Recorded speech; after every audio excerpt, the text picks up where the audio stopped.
Hello दोस्तों, स्वागत है आप सभी का हमारे इस यूट्यूब प्लेटफॉर्म पे जिसका नाम है बिफोर पीसी और मैं हूं आपका होस्ट रत्नेश कुमार गिरी। जैसा कि आप सभी को पता होगा कि इजराइल और फिलिस्तीन के बीच में खूनी संघर्ष चल रहा है, जो आज का नहीं है दोस्तों, काफ़ी पुराना है। इनफैक्ट पिछले कुछ दिनों से आपने कुछ इस तरह की तस्वीरें भी देखी होगी, विध्वंसक तस्वीरें, जिसमें ये कोई आतिशबाजी नहीं है बल्कि ये रॉकेट छोड़े जा रहे हैं एक दूसरे की तरफ, और एक दूसरे से बचने बचाने और साथ ही रिटेलिएट करने की, उनको मुंहतोड़ जवाब देने की भी कोशिश यहाँ पर की जा रही है। तो आप देख सकते हो कि पूरे के पूरे शहर के शहर तबाह किए जा रहे हैं, हज़ारों लोग मर रहे हैं। तो इसके पीछे आपको यूट्यूब पे बहुत सारे वीडियोज़ मिल जाएँगे जिसमें कहीं न कहीं आपको मिर्च मसाला डाल के पेश किया गया होगा। अगर आप यहाँ भी मिर्च मसाला ढूँढ रहे हैं, तो संभवतः ये वीडियो आपके लिए नहीं है। लेकिन हाँ, ये वीडियो उन सभी दर्शकों के लिए ज़रूर है जो निष्पक्ष भाव से ये जानना चाहते हैं कि ये विवाद की मूल जड़ क्या है? क्या ये विवाद सिर्फ इज़राइल और फ़िलिस्तीन तक सीमित है या इसमें और भी देश शामिल हैं? दुनिया के अन्य देशों का इसमें क्या प्रभाव है? क्या उनके इंटरेस्ट हैं? ये सभी आपको दिखाएँगे, क्योंकि कोई भी युद्ध सिर्फ 2 देशों तक सीमित नहीं होता दोस्तों। तो अगर आप कंप्लीट नॉलेज चाहते हैं तो आपके लिए ये वीडियो सही है। अगर आप यहाँ पे मिर्च मसाला ढूंढ रहे हैं तो संभवतः आपके लिए वीडियो सही नहीं होगा। चलिए, ये वीडियो स्टार्ट करते हैं। सबसे पहले देखेंगे कि ये खूनी संघर्ष जो आपको इजराइल और फिलिस्तीन के बीच देखने को मिल रहा है, ये है क्या?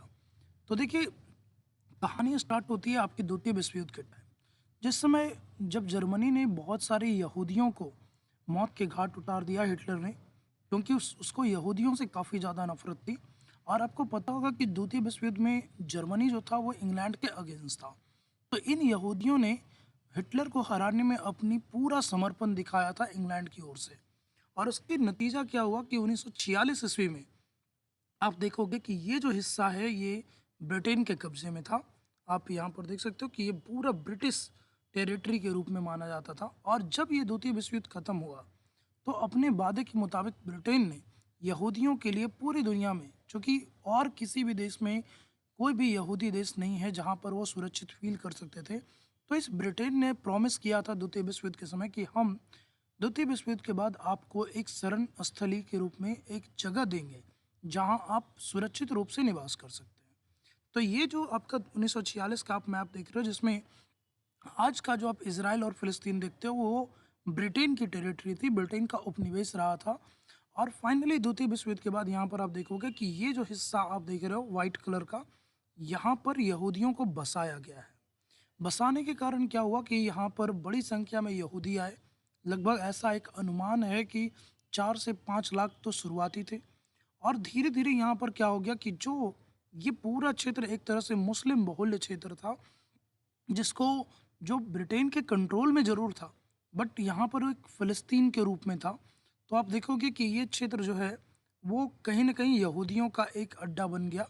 इस व्हाइट वाले क्षेत्र को अगर आप देखें तो ये वो क्षेत्र है जहाँ पर यहूदी धर्म के लोग यहाँ पर निवास करते थे। आज का जो आप गाज़ा पट्टी देख रहे हो, वो ये हिस्सा है दोस्तों। आपको लोकेशन जाननी बहुत ज़रूरी है। तो ये हिस्सा 1949 में देखिए, तो फ़िलिस्तीन के कंट्रोल में नहीं था। ये हिस्सा 1949 में आपका मिस्र के कंट्रोल में गया, इजिप्ट, जो कि इसका पड़ोसी देश है, बिल्कुल सटी हुई बाउंड्री है, मैं वो भी दिखाऊँगा। और फाइनली जो आपका ये वाला हिस्सा है, जो आज के टाइम में आप देख रहे हो वेस्ट बैंक वाला, ये वास्तव में फ़िलिस्तीन था 1949 में। 1967 में क्या हुआ कि ये पूरा का पूरा हिस्सा जो है आपका इज़राइल का हो गया। कुछ ऐसी घटनाएँ हुई थी जिसके बारे में मैं आगे आपको बताऊँगा। फिर 1994 में देखिए फ़िलिस्तीन रूल यहाँ पर आया, यानी संयुक्त राष्ट्र के प्रयासों के द्वारा और दुनिया के अन्य देशों के द्वारा यहाँ पर जो है एक प्रयास किया गया कि टू नेशन थ्योरी लाई गई कि दोनों देश जो है यहाँ पर रहेंगे। फ़िलिस्तीन जो कि पहले 1949 में भी था, तो उसको भी यहाँ पर एक वैलिड किया गया, और साथ ही साथ इज़राइल को भी कुछ हिस्सा, जो बड़ा-सा हिस्सा था, जो जिस पे उसने एक अधिकार जमाया था, वो प्रदान किया गया। और उसके कारण देखोगे कि 1995 में ये जो दोनों हिस्सा आप देख रहे हो, ये दोनों के दोनों हिस्से क्या है? फ़िलिस्तीन है। और आज के सिनेरियो को देखें तो ये है आज का सिनेरियो। 2007 से ये स्थिति बनी हुई है, जिसमें आप देखोगे कि ये जो वेस्ट बैंक का हिस्सा है, ये फ़िलिस्तीन है। और यहाँ पर ये जो आप येलो ऑरेंज में देख रहे हो, ये है आपका गाज़ा स्ट्रिप या गाज़ा पट्टी बोलते हैं। हालाँकि ऑफिशियली ये फ़िलिस्तीन का ही अंग है, बट यहाँ पर एक अन्य आप कह सकते हो कि उग्रवादी संस्था, आतंकवादी संस्था, कुछ लोग जो वहाँ के लोकल्स हैं इसे क्रांतिकारी संस्था भी मानते हैं। तो यहाँ पर एक रिवॉल्यूशनरी फोर्सेस हैं, आप आतंकवादी फोर्सेस भी कह सकते हो, कि उनका एक यहाँ पर शासन है जिसका नाम है हमास।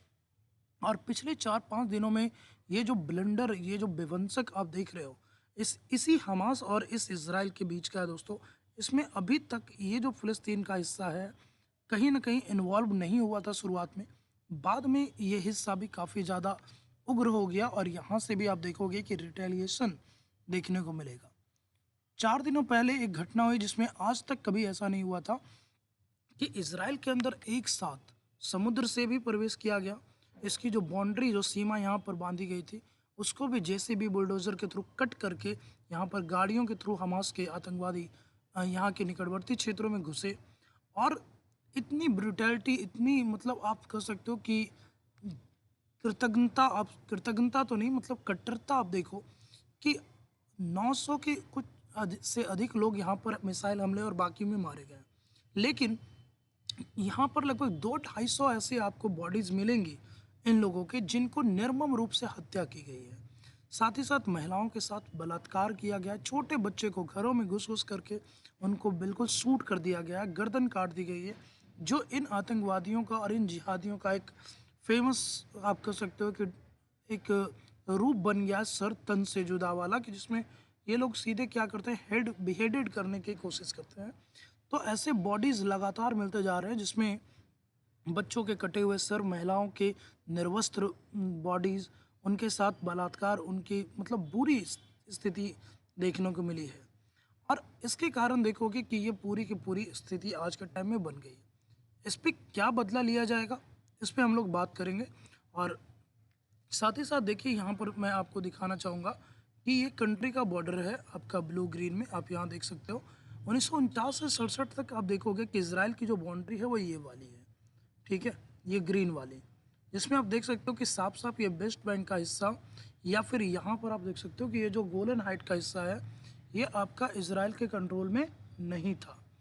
लेकिन 1967 में क्या होता है दोस्तों कि सारे के सारे यहाँ पर मुस्लिम कंट्री जो है, क्योंकि कहीं न कहीं जो फ़िलिस्तीन है, वो सभी मुस्लिम इस्लामिक कंट्री के लिए ना एक आप कह सकते हो प्रतिष्ठा का सवाल बना हुआ है कि एक यहूदी देश, एक यहूदी धर्म के अनुयायी जिनका पूरी दुनिया में कहीं भी शरण स्थल नहीं था, द्वितीय विश्व युद्ध के बाद इस बड़े से क्षेत्र पे आके निवास करने लगे और यहाँ के जो लोकल रेसिडेंट थे फ़िलिस्तीन, धीरे-धीरे क्या है, उनको साइडलाइन कर दिए हैं और उनकी स्थिति, उनकी ज़मीन, उनके संसाधनों को हड़प करके यहाँ पर वो अपना विकास कर रहे हैं। ऐसा मुस्लिम देश का मानना है और इस कारण से देखोगे कि आपका 6 दिन 25 से 30 मई 1967 को 6 दिन के लिए युद्ध होता है, जिसमें आस-पास के सारे जो आपकी इस्लामिक कंट्री हैं, लेबनान, सीरिया, यमन, जॉर्डन, साथ ही साथ आप देखोगे सऊदी अरबिया, इधर से इजिप्ट, सभी के सभी देशों ने अपनी पूरी की पूरी ताकत, जान झोंक दी, जिसमें उनका ये प्रयास था कि हम इस छोटे से देश इज़राइल को, जो दुनिया में कहीं न कहीं एक इकलौता यहूदी देश था, इसको हम आसानी से हरा पाएँगे और अपना जो फ़िलिस्तीन है, वो फिर से एक मुस्लिम बहुल क्षेत्र के रूप में स्थापित करेंगे। लेकिन हुआ कुछ उल्टा। आप यहाँ पर इस स्थिति को देखोगे तो जब ये युद्ध शुरू हुआ 25 से 30 के बीच में, जब ये अटैक होता है, तो युद्ध वास्तव में आपको 5 से 10 जून के बीच में आपको देखने को मिलेगा। ये तैयारी है इधर। और उल्टा स्थिति क्या होती है कि इज़राइल जो है, उसकी स्थिति को ये लोग थोड़ा हल्के में ले लेते हैं। इनको लगता है नया-नया देश है, बहुत शांत है, तो हमारे को कुछ नुकसान नहीं होगा। और स्थिति उल्टा ऐसी होती है कि आप देख लो कि 6 दिन के युद्ध में पहले 4 दिन देख लो तो जो आपका ये वेस्ट बैंक वाला हिस्सा दिख रहा है फ़िलिस्तीन का, साथ ही साथ ये जो गाज़ा स्ट्रिप आपको दिख रहा है, गाज़ा पट्टी, जहाँ से भी हमास लगातार अटैक करता गया, और साथ ही साथ आपको सिनाई पेनिनसुला ये देख सकते हो, ये आप यहाँ पर भी देख लो, ये सिनाई पेनिनसुला, सिनाई प्रायद्वीप बोलते हैं इसको हिंदी में, ये मिस्र का हिस्सा है दोस्तों।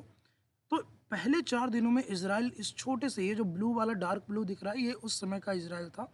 और फाइनली देख लो कि पहले 4 दिन में इज़राइल ने, ये जो लाइट ब्लू, स्काई ब्लू में आपको ये दिख रहा है, ये वो हिस्सा है जिसमें पहले 4 दिनों में इज़राइल ने उल्टा कब्ज़ा कर डाला। यानी आए थे ये लोग इज़राइल को मिटाने। इज़राइल ने इनके ही क्षेत्रों पे कब्ज़ा करना शुरू कर दिया क्योंकि ये लोग इज़राइल की ताकत को बहुत हल्के में ले रखे थे। और फाइनली देख लो कि 5वें और छठे दिन आपके सीरिया का एक बहुत ऊँचा क्षेत्र है जिसको बोलते हैं गोलन हाई। तो गोलन हाई वाले हिस्से को भी 5वें छठे दिन में इज़राइल ने यहाँ पर कैप्चर कर लिया। तो इसीलिए जो इज़राइल का या फिर आप अरब देशों का देखोगे तो उनके इतिहास में ये जो 6 डे वॉर है, 6 दिनों का युद्ध, ये काफ़ी प्रसिद्ध माना जाता है क्योंकि सभी अरब देशों ने मिलकर इज़राइल को का नामो निशान मिटाने की कोशिश की और हुआ इसका जस्ट उल्टा कि इज़राइल जैसे छोटे से देश ने अपने बलबूते पे, अपने आत्मविश्वास, अपने आत्मनिर्भरता के बलबूते पे यहाँ पे देखोगे कि इन सभी के सभी देशों को ना सिर्फ धूल चटाई बल्कि इनके हिस्से पे भी उल्टा कब्जा कर डाला। अब इन स्थिति के बाद बाकी जो आपके मुस्लिम कंट्री हैं उनके बीच खलबली मच गई और अपनी-अपनी जो भूमि जो यहाँ पर इज़राइल द्वारा कैप्चर की गई थी उसको वापस प्राप्त करने के लिए इन लोगों ने हर तरह के प्रयास कोशिश किए। शुरुआत में इन्होंने धन बल का प्रयोग किया बट जब बात नहीं बनी तो फिर धीरे-धीरे ये शांत हो गया और प्यार से वाद-विवाद और आपकी संधियों के माध्यम से यहाँ पर अपने-अपने क्षेत्रों को वापस प्राप्त करने के प्रयास में लग गए। जिसमें आप देखोगे कि सिनाई पेनिनसुला तो मिस्र को वापस कर दिया गया है। लेकिन आज भी देखोगे कि तो ये गोलन हाई वाला जो एरिया है, ये आज भी इज़राइल के कंट्रोल में है। वेस्ट बैंक आप देखोगे 1995 से फ़लस्तीन के रूप में है और गाज़ा स्ट्रिप, गाज़ा पट्टी जो है, ये भी आपका एक फ़लस्तीन का अंग है जिस पे अभी हमास का कब्ज़ा है। एक तो ये रीज़न है आपके फ़लस्तीन और इज़राइल के बीच के ऐतिहासिक विवाद का। पिछले 4-5 सालों में जो आप एक विवाद देखोगे वो दूसरा विवाद है अल अक्सा मस्जिद। आपको यहाँ पर एक शहर दिखाना चाहूँगा जेरूसलम। जेरूसलम वास्तव में देखिए दोस्तों जो अब्राहम रिलीजन है, वास्तव में ईसाई, यहूदी और इस्लाम, इन तीनों के तीनों को अब्राहम धर्म माना जाता है। यानी तीनों में कहीं न कहीं अब्राहम या अल्लाह या मोहम्मद या प्रोफेट जो है पैगंबर, उनका ज़िक्र है।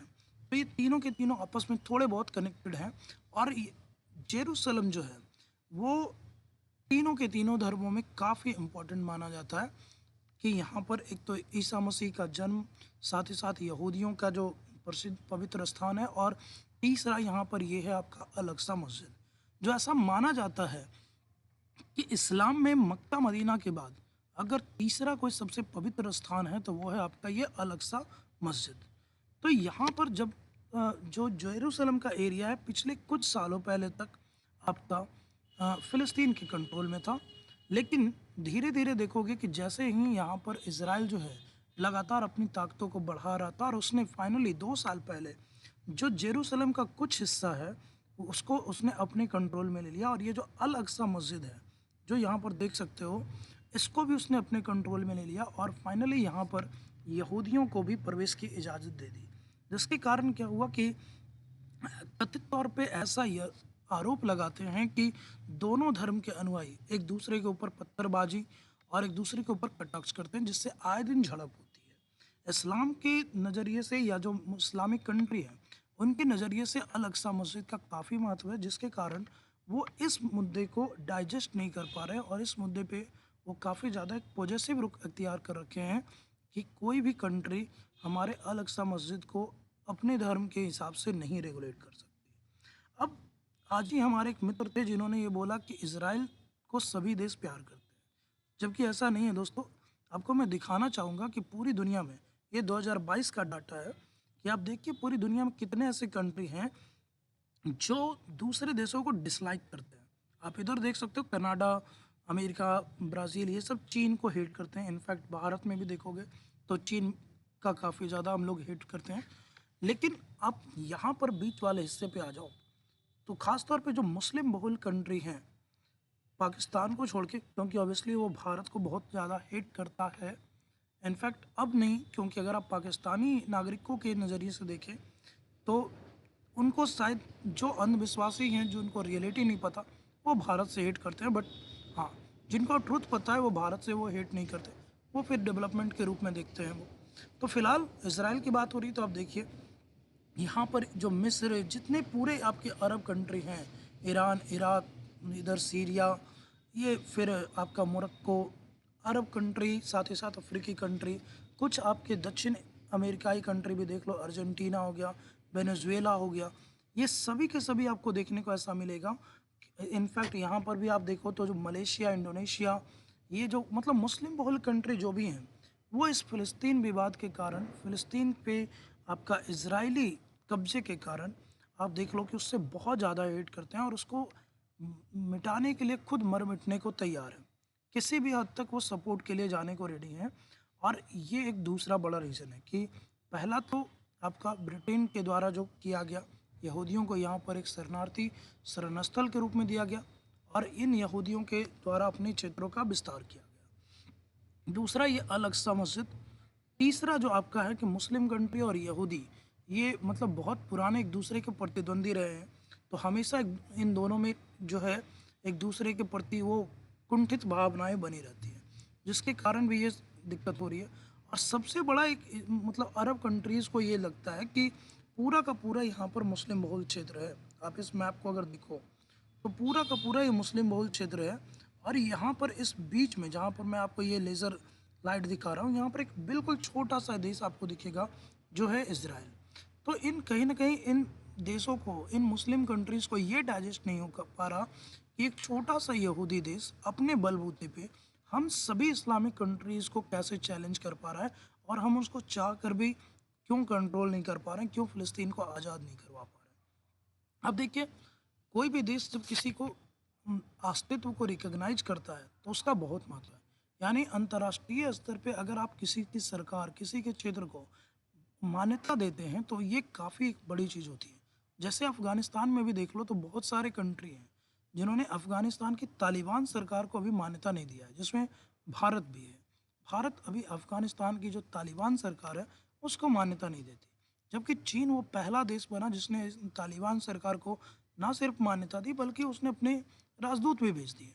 तो जब कोई बड़ा कंट्री किसी दूसरे कंट्री को मान्यता देता है तो ये इसका बहुत बड़ा महत्व बनता है। इस कारण से देखो कि यहाँ पर आपको दिखेगा कि कौन से ऐसे देश हैं जो इज़राइल को मान्यता देते हैं, फ़िलिस्तीन को नहीं।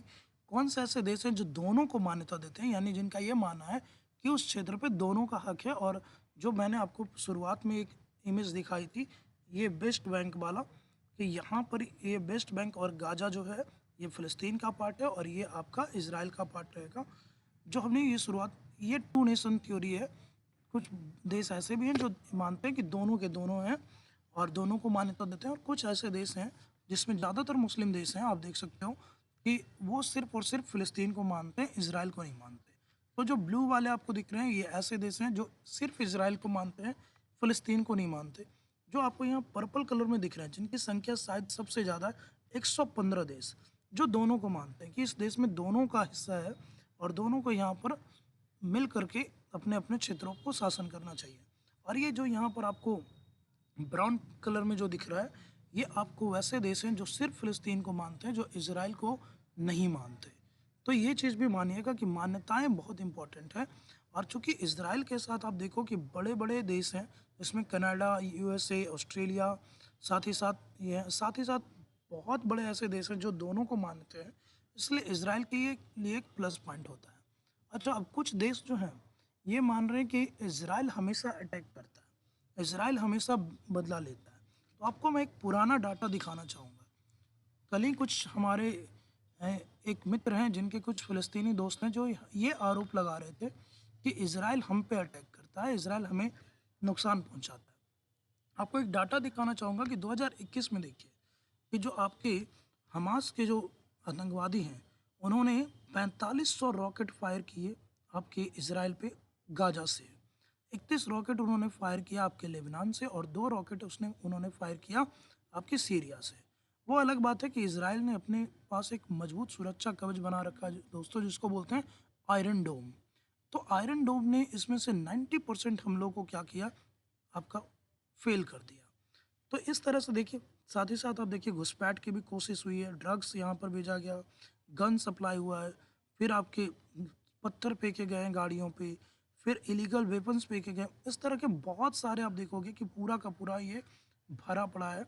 सेम ऐसे ही देखो 2022 में जब इज़राइल ने कुछ एक्शन लिया था, तो उसके बाद आप देखो कि 2022 में 1162 से भी ज़्यादा रॉकेट यहाँ पर मिसाइल्स दागे गए, रॉकेट फायर किए गए। और इस तरह की घटनाएं पिछले कई साल से चलती आ रही हैं। लेकिन अब ऐसा क्या हुआ कि हमास की ताकत इतनी ज़्यादा बढ़ गई? क्या अब ऐसा क्या हुआ कि इस छोटे से पट्टी पे रहने वाले इस आतंकवादी संगठन ने इतने बड़े इज़राइल को चैलेंज कर दिया? तो उसका रीज़न है ये कि अभी हमास के पास कुछ बड़े खतरनाक वेपन उनके पास पहुंच गए, जिसमें देखो कि हैवी मोटार है। ये जिस क्षेत्र में आप समझ लो गिरेंगे काफ़ी ज़्यादा डैमेज पहुंचाएंगे। फिर देखिए वहाँ पर उनके पास क्यूसैम्स रॉकेट है, मतलब क्विक रिस्पॉन्स वाले रॉकेट। ग्रैड रॉकेट है जो लगभग 20 किलोमीटर का रेंज है। अब ग्रैड ग्रैड रॉकेट है 41। और सबसे खतरनाक आप देखिए तो फजर 5, जो यहाँ पर आपको देखने को मिल जाएगा कि ये रॉकेट्स हैं।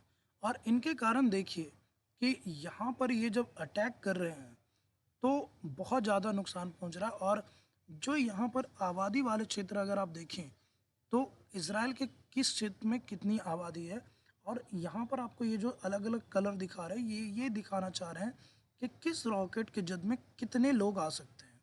तो अगर आप फजर 5 वाला देखो, ये 75 किलोमीटर वाला, तो लगभग आपका पूरा का पूरा इज़राइल इसके कंट्रोल में आ जा रहा है। दूसरी चीज़ कि यहाँ पर हमास को ना कुछ अंतर्राष्ट्रीय देश हैं या संगठन बोल लो, या ऐसे भी देश हैं जो यहाँ पर उनको बैकडोर सपोर्ट दे रहे हैं। यानी खुलकर तो सामने नहीं आ रहे, लेकिन उनको हथियार, उनको चीज़ें मुहैया करा रहे थे। इनफैक्ट अब के टाइम में देखोगे तो इस बार तो बहुत सारे देश खुल करके अपना सपोर्ट हमास के प्रति जता चुके हैं। तो उस पे भी हम लोग बात करेंगे। अब इस कारण से देखिए कि हमास के पीछे किसका हाथ है दोस्तों, तो हमास के पीछे आपको दिखेगा ईरान का हाथ। कि ईरान जो है यहाँ पर हमास को खुल करके सपोर्ट कर रहा है और उसको पैसे, हथियार सब कुछ मुहैया करा रहा है। तो ऐसा क्या इंटरेस्ट है ईरान का कि जो वो इन हमास के लोगों को यहाँ पर मदद करने की कोशिश कर रहा है? तो इसके पीछे दो रीज़न है। सबसे पहला इज़राइल से नफ़रत। जैसा कि मैंने पहले ही बोला कि आपकी जितनी भी मुस्लिम कंट्री हैं, उनको फ़िलिस्तीन नॉट फ़िलीपींस, फ़िलिस्तीन के लोगों से बहुत ज़्यादा हमदर्दी है। और इस फ़िलिस्तीन के लोगों से हमदर्दी के कारण जितने भी मुस्लिम कंट्री हैं, इनका एक संगठन भी है दोस्तों जिसको बोलते हैं ओआईसी। आपका इस्लामिक ऑर्गेनाइजेशन करके है, आईओसी, इस्लामिक ऑर्गेनाइजेशन काउंसिल। तो इन इसमें मतलब सभी देशों ने ये बोल रखा है कि हम इज़राइल का विरोध करेंगे, हम फ़िलिस्तीन के लिए बिल्कुल साथ में खड़े हैं। तो एक तो वो रीज़न है। दूसरा कि इज़राइल ईरान जो है इस क्षेत्र में अपने प्रभाव को बढ़ाना चाह रहा है। क्योंकि अगर आप देखोगे पिछले कुछ सालों से तो ईरान और नॉर्थ कोरिया, ये दो ऐसे देश हैं जो अपने परमाणु ज़ख़ीरे, अपने हथियारों में लगातार और बहुत तेज़ गति से वृद्धि कर रहे हैं। तो एक ये रीज़न है इज़राइल से दुश्मनी का। दूसरा, इसका एक जो सबसे बड़ा लक्ष्य है वो इज़राइल को मिटाना नहीं है। इज़राइल से भी ज़्यादा जो इसके लिए इम्पोर्टेंट है वो ये है कि सऊदी अरेबिया को किसी तरह से डिफ़ेम किया जाए, उसको बदनाम किया जाए इस्लामिक कंट्री में। और ऐसा कैसे होगा? तो आपको जैसे कि पता होगा कि मक्का मदीना दोनों सऊदी अरब में है। और कहीं न कहीं सऊदी अरब जो है आज के टाइम में देखोगे तो जितने भी मुस्लिम कंट्री हैं, इस्लामिक कंट्री हैं, उनका एक नेता बन रखा है, उनका एक लीडर के रूप में यहाँ पर उभरा है। और उस कारण से देखोगे कि ईरान और तुर्की, खास तौर पे अगर आप तुर्की को देखो तो आपको पता होगा कि जो पहले के खलीफा थे वो तुर्की को होते थे। ऑटोमन साम्राज्य भी आपने पढ़ा होगा। तो ईरान और तुर्की ये चाह रहे हैं कि हम सऊदी अरब से जो मुस्लिम लीडरशिप का जो खिताब है वो छीन लें। किसी तरह से हम ये दिखा दें कि मुस्लिमों का या मुस्लिम बहुल्य देशों का जो हितैषी जो कंट्री है, जो उनके लिए भलाई सोचता है, वो सऊदी अरब नहीं, वो हम हैं। वो कुछ इस तरह की धारणाएँ बनाना चाह रहे हैं। और उसका रीज़न क्या है? तो आप देखिए कि यहाँ पर ऐसे क्षेत्र हैं, यानी ये जो अरब प्रायद्वीप वाला क्षेत्र है, जो दुनिया का सबसे बड़ा प्रायद्वीप है और तेल की बहुत ज़्यादा यहाँ पर बहुलता है। तो इस क्षेत्र में देखोगे कि पूरा का पूरा क्षेत्र अलग-अलग गुटिंग में बँटा हुआ है। सऊदी अरब, यूएई, यमन, और साथ ही साथ यहाँ पर देखोगे इज़राइल, और कुछ-कुछ हिस्से जो हैं यहाँ पे जो कुर्दिश लड़ाकों वाले क्षेत्र हैं। तो इस हिस्से में देखोगे कि ये सऊदी अरब के सपोर्टर हैं, यानी ये कहीं न कहीं इनडायरेक्टली आप देख लो तो अमेरिका के सपोर्ट में है। जबकि ये जो ग्रीन वाला हिस्सा दिख रहा है ईरान, इराक, सीरिया और यमन में भी आपके जो हौती रेबल्स हैं, यहाँ भी एक आतंकवादी ग्रुप है दोस्तों जिसको बोलते हैं हौती संगठन। तो हौती संगठन में जो ये सब जो है ये खुल करके ईरान के सपोर्टर हैं। और यहाँ पर तुर्की देख लो, इजिप्ट को देख लो, मिस्र को, और फिर आप यहाँ पर देख सकते हो जॉर्डन को, लेबनान को, फिर ओमान को। ये कुछ ऐसे कंट्री हैं जो वक्त वक्त के हिसाब से अपना पाला बदलते रहते हैं, जो अपनी मतलब आप कह सकते हो कि जिधर उनको अच्छा लगेगा, जिधर उनको फ़ायदा दिखेगा, वो उस तरफ से रिएक्ट करते हैं। तो इस कारण से देख लीजिए कि ये कोल्ड वॉर फाइनली चलता है, जिसमें एक तरफ आपके ईरान के सपोर्ट वाले देश हैं, दूसरी तरफ आपके सऊदी अरब के सपोर्ट वाले देश हैं, और इन दोनों के बीच प्रतिस्पर्धा चल रहा है। एक तो मुस्लिम लीडरशिप का, दूसरा एक और जो चल रहा है कि आपको पता होगा कि मुस्लिमों में दो धड़े हैं, दो संप्रदाय आप कह सकते हो, एक है सुन्नी और एक है शिया। सुन्नी और शियाओं के बीच में भी आपसी जो है कहीं न कहीं एक प्रतिस्पर्धा चल रही है, और एक दूसरे को मिटाने की, ख़त्म करने की या ओवर पावर करने की कोशिश की जाती है। जैसा कि आपको शायद पता होगा कि ईरान जो है, वो दुनिया का सबसे बड़ा शिया बहुल्य देश है, जबकि सऊदी अरब जो है दुनिया का सबसे पावरफुल आपका सुन्नी बहुल देश है। तो इस कारण से भी इन दोनों के बीच में प्रतिस्पर्धा चल रहा है, और मुस्लिम लीडरशिप का भी यहाँ पर एक प्रभाव चल रहा है। तो जिसके कारण आप देखोगे कि ये जो रेड कलर में आपको दिख रहा है, ये वैसे देश हैं जिस जो अमेरिका के सपोर्टर्स हैं, जो जो अमेरिका के पक्ष में हैं, जो सऊदी अरब के पक्ष में हैं। जबकि जो ग्रीन वाले आपको दिख रहे हैं, ये आपकी ईरान के सपोर्टर हैं, ईरान के पक्ष में हैं, और आप कह सकते हो अमेरिका विरोधी हैं, ठीक है? यानी जो कहीं न कहीं ईरान और रूस के सपोर्ट में है। तो इस युद्ध का दुनिया पे क्या प्रभाव पड़ेगा? क्योंकि आपको जैसा मैं बता दूं कि हमास ने तो अपना काम कर दिया, लगभग 8 से 9 हज़ार रॉकेट यहाँ पे दागे, हज़ार से भी ज़्यादा लोगों को उसने मारा। मतलब बहुत ज़्यादा यहाँ पर जघन्यता दिखाई कि बच्चे, बूढ़े, औरतें सबको कत्लेआम किया, अत्याचार किया, उनके निर्वस्त्र करके उनको मारा गया है, उनके मतलब बहुत ज़्यादा टॉर्चरिंग किया गया है। तो बदले में इज़राइल शांत नहीं रहा दोस्तों। इज़राइल ने भी वार की घोषणा कर दी, खुल करके बोला कि हम जो है युद्ध करेंगे, और उसने यहाँ तक बोल दिया दोस्तों कि इस बार चूँकि बहुत ज़्यादा ओवर एक्शन आपके हमास के लोगों ने दिखाया है, कहीं न कहीं हम जो है यहाँ पर इस गाज़ा पट्टी पे भी अधिकार करेंगे। और बदले में आप देखोगे तो इज़राइल ने इतने एक्शन लिए हैं कि जिसके कारण आपको ये देखने को मिलेगा कि लगभग आपका जो है यहाँ पे हज़ार से ज़्यादा लोग फ़िलिस्तीन के भी मारे जा चुके हैं, और उसके कारण से यहाँ पर क्या हो रहा है कि फ़िलिस्तीन वाले हिस्से में काफ़ी ज़्यादा बुरी स्थिति आ चुकी है। अच्छा, यहाँ पर एक चीज़ और मैं आपको बताना चाहूँगा कि जो फ़िलिस्तीन के लोग हैं, लोग बहुत सीधे-साधे हैं दोस्तों, क्योंकि उनके पास ना मतलब सही से रोज़गार तक नहीं है। भले ही ये जो अरब कंट्री के लोग हैं इतने दिलेरी दिखाते हैं कि हम आपके साथ हैं, बट आप रियलिटी आपको मैं बता दूं तो ये जो फ़िलिस्तीन वाले लोग हैं, ये अपने काम की तलाश में इज़राइल ही जाते हैं। इज़राइल से ही उनका ज़्यादातर घरों के चूल्हे जलते हैं, इज़राइल में ही काम करके वो अपना गुज़र बसर करते हैं। तो लोग यहाँ पर बिल्कुल सही है, बट कहीं न कहीं जो आतंकवादी संगठन है हमास और उनके जो सपोर्टर्स हैं, उनके पीछे के, उन्होंने यहाँ पर एक आप कह सकते हो कि मुखालफत कर दी, और बदले में इज़राइल ने भी ये बोल दिया कि हम जो है पूरा का पूरा गाज़ा पट्टी तबाह कर देंगे, और जिसमें आप देखोगे कि बहुत सारे निर्दोष जानें भी जा रही हैं। अब देखेंगे कि वर्ल्ड लीडर का मतलब जो वर्ल्ड के बड़े-बड़े कंट्री हैं, उनका क्या यहाँ पर पक्ष है, उनकी क्या राय है, वो किस तरफ जाएँगे। तो मैंने जैसा आपको पहले ही बोला कि अमेरिका इज़राइल का पक्का सपोर्टर है। सऊदी अरब, इज़राइल, तो उनकी स्थिति जो क्लियर है कि हम बिल्कुल इज़राइल के साथ जाएँगे। जबकि सऊदी अरेबिया जो है ना, थोड़ा-सा उनकी स्थिति जो है आप कह सकते हो कि दुविधा वाली है। क्योंकि एक तरफ वो मुस्लिम कंट्री को ये भरोसा दिलाना चाहता है कि हम फ़िलिस्तीन के लिए हमेशा तैयार हैं, हम फ़िलिस्तीन के साथ खड़े हैं। जबकि उसके इज़राइल के साथ संबंध काफ़ी गहरे हैं, क्योंकि वो अमेरिका के साथ है। तो अमेरिका के साथ होने के कारण इज़राइल के साथ सऊदी अरब का संबंध बहुत बेहतरीन है। तो वो ना तो इज़राइल का खुल कर के विरोध कर पा रहा है, ना वो फ़िलिस्तीन का मुद्दा छोड़ पा रहा है। क्योंकि अगर वो फ़िलिस्तीन का मुद्दा छोड़ देगा, तो जो मुस्लिम कंट्री हैं, उनकी नज़र में कहीं न कहीं वो जो एक लीडर का ताज है सऊदी अरेबिया का, वो छिन जाएगा। तो अमेरिका तो खुल कर के इज़राइल के सपोर्ट में है। अब रूस की बात करें, तो क्या रूस इसके सपोर्ट में आएगा फ़िलिस्तीन के? मुझे नहीं लगता। क्योंकि अगर आप यहाँ पे रूस का देखिए, किसी भी देश के जो हित है ना, वो उनके अपने हितों से बढ़ के नहीं होते।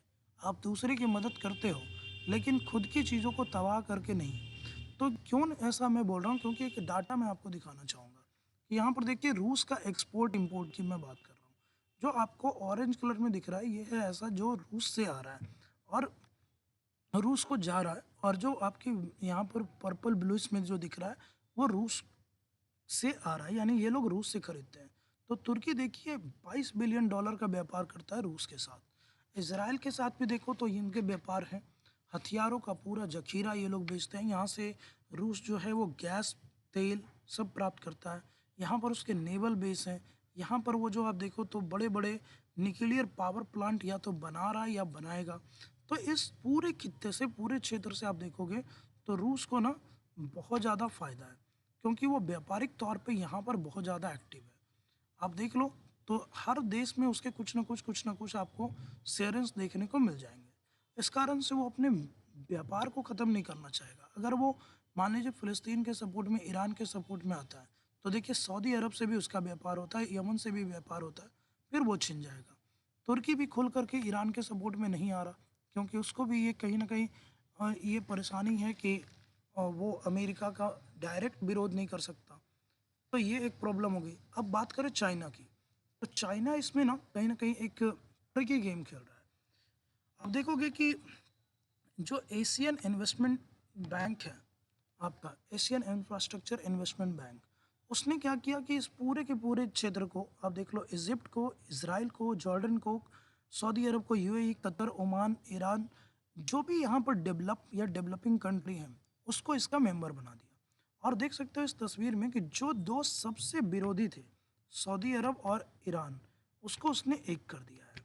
यानी कहीं ना कहीं आप देखोगे तो चीन जो है वो कुछ ऐसे गेम खेल रहा है जिसमें उसने दोनों विरोधियों को, ईरान और सऊदी अरब दोनों को एक मंच पे ले आया है, और इससे कहीं ना कहीं अमेरिका के लिए परेशानी बढ़ेगी। लेकिन इस मुद्दे पे चीन भी साथ नहीं दे पा रहा है। हालांकि चीन ने बोला कि सीज फायर होनी चाहिए, जिसका इसराइल ने खुल करके बोल दिया कि सीज फायर किसी सॉल्यूशन, मतलब समस्या का हल नहीं है। अगर कोई हमारे ऊपर अटैक करेगा तो हम सीज फायर यानी शांति नहीं बैठ सकते, हम अपना बदला लेके रहेंगे।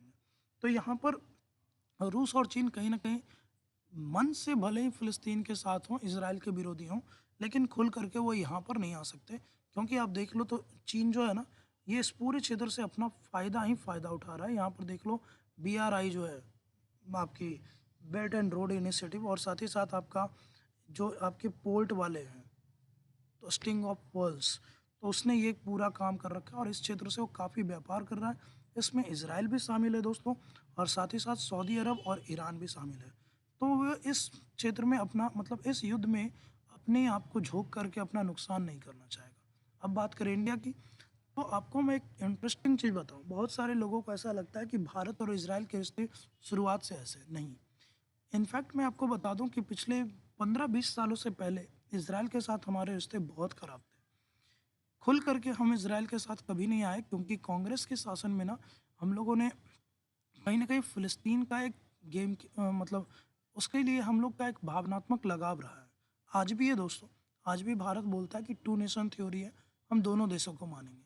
लेकिन इस बार भारत सरकार ने साफ तौर पे बोला है कि अगर कोई भी आतंकवादी संगठन किसी भी देश पे अनैतिक रूप से हमले करेगा तो उसको बर्दाश्त नहीं किया जाएगा। और इसलिए इस बार आपके नरेंद्र मोदी की गवर्नमेंट ने साफ-साफ बोला है कि हम इस युद्ध में, इस लड़ाई में इज़राइल के साथ खड़े हैं। और इस कारण से देख लो कि यहाँ पर जो है इज़राइल का फुल सपोर्ट इंडिया का मिला है। फिर देखिए इस क्षेत्र से इंडिया को और भी कुछ फ़ायदा है, और इस बार देखोगे तो India middle east Europe economic corridor बनाया गया, जिसमें आपके लगभग आपको मैं बता दूं कि मिडिल ईस्ट को यूरोप से जोड़ने का प्रयास किया गया है, जिसके द्वारा जो है कहीं ना कहीं चीन का जो आपका OROB था, ये इसको काउंटर करने का प्रयास किया गया है। और इस तरह से आप देखोगे कि आपका इंडिया भी जो है इस युद्ध में इसराइल के साथ है। और फाइनली आप देखोगे तो इंडो ईरानियन ट्रेड जो है, भारत का जो ट्रेड है वो इस पूरे क्षेत्र से रहा है। तो आपको मेनली मैं ये बताना चाह रहा हूँ कि कहीं न कहीं इंडिया जो है ना इस पूरे क्षेत्र पे बहुत डिपेंडेंट है। इंडिया की स्थिति भी बहुत बुरी है दोस्तों, क्योंकि वो खुल कर के ना तो सऊदी अरब की तरफ जा सकता है, ना खुल कर के ईरान की तरफ जा पा रहा है। क्योंकि अगर वो ईरान का सपोर्ट करता है तो अमेरिका और इज़राइल से रिश्ते ख़राब हो सकते हैं। अगर वो आपको ईरान का सपोर्ट करता है तो सऊदी अरब और बाकी देशों से रिश्ते खराब हो सकते हैं। तो यहाँ पर क्यों ईरान से सपोर्ट में नहीं आ सकते, उसका रीज़न है कि भारत ने देखिए ईरान में एक पोर्ट भी विकसित किया है, बंदरगाह, क्योंकि बीच में पाकिस्तान है।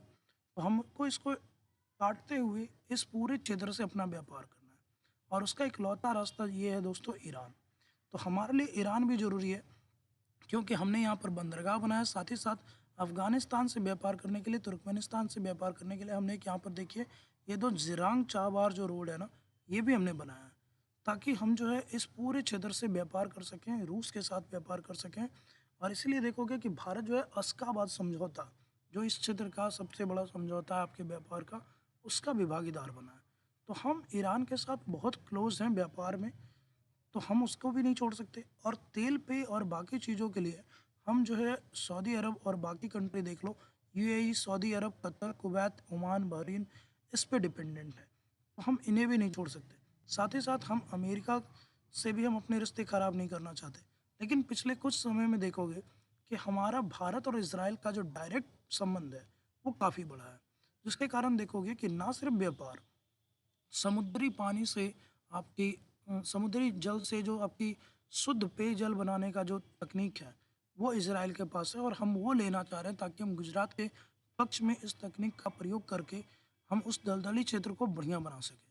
साथ ही साथ भारत और इज़राइल का देखोगे तो रक्षा क्षेत्र में भी काफ़ी क्लोज़ समझौता है, जिसके कारण देखोगे कि यहाँ पर कई ऐसी चीज़ हैं जो हम लोगों ने साथ मिलकर बनाया है, ब्रदर इन आर्म्स है।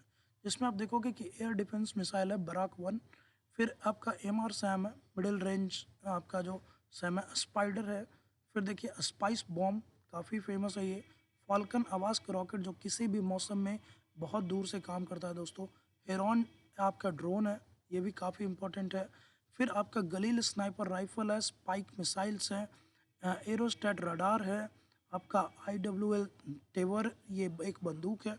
इस तरह से कई आप देखोगे कि हम लोगों ने जॉइंटली यहाँ पर विकसित करने का प्रयास किया है। और इसलिए भारत जो है पिछले 20 साल में, ख़ास तौर पे आप देखोगे कि पिछले 8-9 सालों में जब से बीजेपी आई है, वो प्रो इज़राइल है और वो इज़राइल के साथ बहुत एक्टिवली रोल प्ले कर रहा है। तो इस पूरे मुद्दे में मैं आपको ये समझाना चाह रहा हूँ कि हमास ने तो गलती की है, लेकिन ऐतिहासिक तौर पे देखोगे तो कहीं न कहीं इज़राइल ने यहाँ पर अपने महत्वाकांक्षाओं को पूरा करने के लिए थोड़ा-सा ओवर पावर किया है फ़िलिस्तीन के क्षेत्रों को। लेकिन आज के टाइम में जो हमास कर रहा है उसको कहीं भी जस्टिफ़ाई नहीं किया जा सकता। और इसके पीछे जो देश हैं, चाहे वो ईरान रहे हों, चाहे वो इज़राइल के सपोर्ट में अमेरिका रहा है, ये कहीं न कहीं देखिए एक फ़ील्ड गेम खेल रहे हैं अपने-अपने प्रभाव को यहाँ पर बनाए रखने के लिए। और जैसे आपको मैंने लास्ट टाइम भी बोला था रूस यूक्रेन वाले में, कि ये युद्ध जो है ना एक व्यापार है, जहाँ पे कुछ देश लड़ते ज़रूर हैं, बाकी देश इस युद्ध का मज़ा लेंगे और अपने-अपने हथियार बेचेंगे। तो इसी चीज़ को मैं आपको समझाना चाह रहा हूँ कि ये बहुत बड़े एक वर्ल्ड पॉलिटिक्स का हिस्सा है, जिसमें युद्ध भले ही इज़राइल और फ़िलिस्तीन के हमास के बीच हो रहा है, लेकिन इनडायरेक्टली आप देखोगे तो ईरान और सऊदी अरब के बीच में भी इससे एक तनाव की स्थिति उत्पन्न होगी। अमेरिका और रूस के बीच में भी इसमें एक तनाव की स्थिति उत्पन्न होगी। साथ ही साथ भारत जैसे देश हैं जो एक दुविधा की स्थिति में हमेशा रहेंगे कि किसका साथ दिया जाए। और पिछले कुछ समय में देखोगे तो सभी मुस्लिमों कंट्री की आपातकाल बैठक बुला दी गई है। अफ्रीकी कंट्री जो है उसकी एक आपात बैठक बुलाई गई है। तो कहीं न कहीं अगर मुस्लिम कंट्री एक होते हैं तो फिर इज़राइल की मुश्किलें बढ़ेंगी। साथ ही साथ उसको सपोर्ट करने के लिए फिर अगर बाकी कंट्रीज़ आते हैं तो एक एक लंबी गुटबाजी की श्रृंखला बढ़ती चली जाएगी, जिसको सही समय पे रोकना बहुत ज़रूरी है। अन्यथा भविष्य में ऐसे कई युद्ध जो है आपको देखने को मिलेंगे, जिसमें विध्वंसक परिणाम आपको दिख सकते हैं। फिलहाल इस वीडियो में इतना ही। उम्मीद है आपको ये वीडियो काफ़ी ज़्यादा इन्फॉर्मेटिव रहेगी और इस पूरे प्रकरण को अलग-अलग नज़रियों से मैंने आपको दर्शाने का प्रयास किया। वीडियो लंबा ज़रूर है दोस्तों, लेकिन अगर आप समझदारी से चीज़ों को समझना चाहते हैं, बिल्कुल निष्पक्षता के साथ, जिसमें आप बिना मिर्च मसाले के, तो आपके लिए वीडियो काफ़ी है। उम्मीद है पसंद आया हो, तो पसंद आए तो लाइक शेयर सब्सक्राइब ज़रूर करें। ज़्यादा से ज़्यादा लोगों तक इसको पहुँचाएँ और साथ ही साथ पर्यावरण और परिवार दोनों का ज़रूर ध्यान रखें। Thank you so much. जय हिंद।